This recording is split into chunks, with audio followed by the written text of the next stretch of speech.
Hi, I'm Dr. Ryan Outred coming to you from HealthOut Fitness here in Vancouver, BC. We're bringing health and fitness. We're bringing them together here to keep you healthy and keep you in the game. I got a question for you. Can you do this?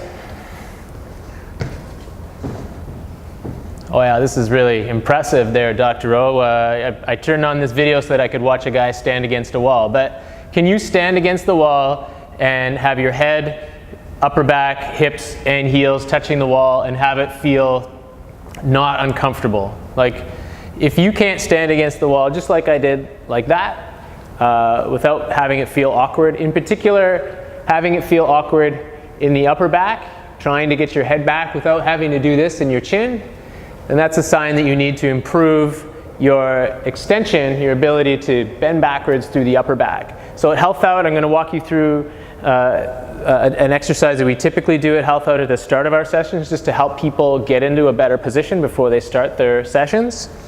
It's thoracic extensions. So you take any roll similar to these. These are quite popular now.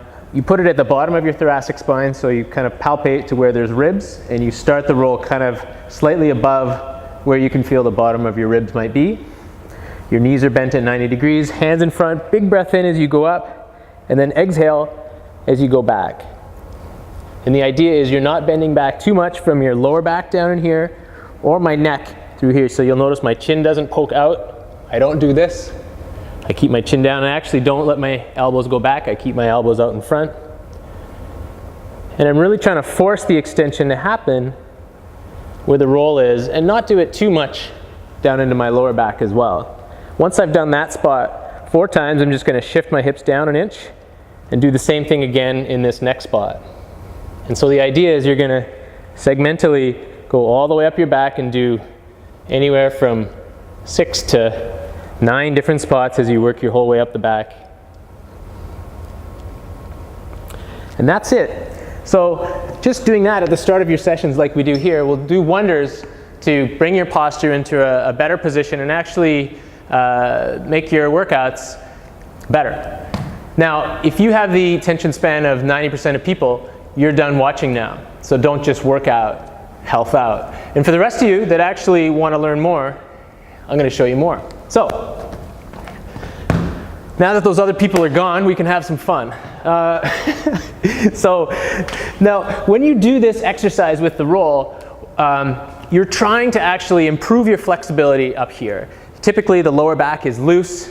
It needs more stability. Same thing with the neck. So the neck and lower back respond to training the muscles to control those vertebrae and keep them more still.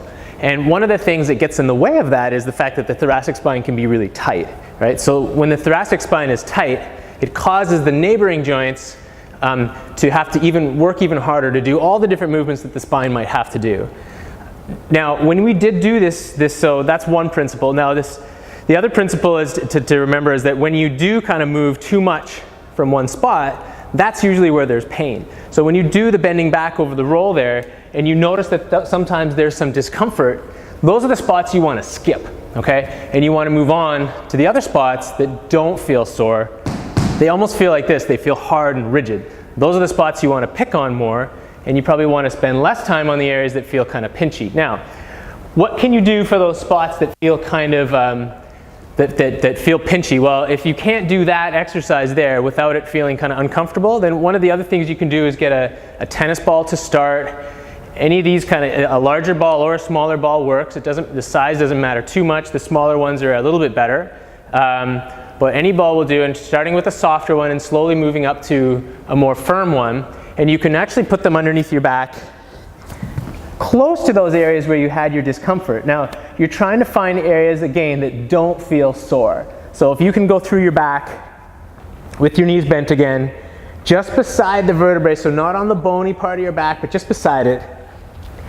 And if you can get into those spots, and now I'm kind of, notice how I'm leaning off to the one side like this, away from the ball, and I'm just kind of slowly coming back towards it, not trying to bend back too far. I'm not trying to go into really extreme positions with this.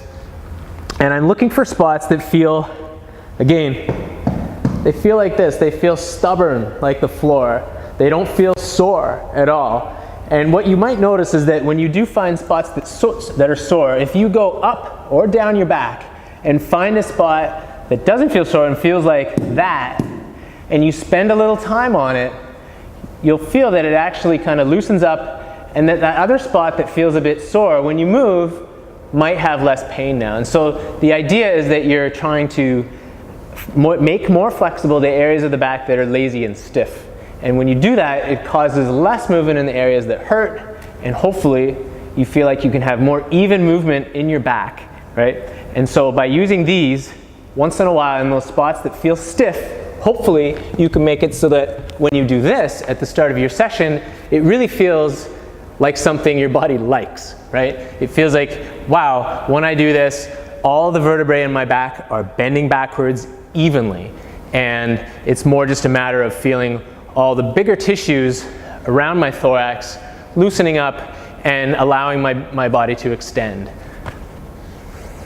I think that's all I wanted to show you. Last one, I was also going to show you a way to work on this while you're away and traveling. So if you don't have a roll, one thing you can do, you need to be fit enough to be able to use your abs. So this isn't for everybody.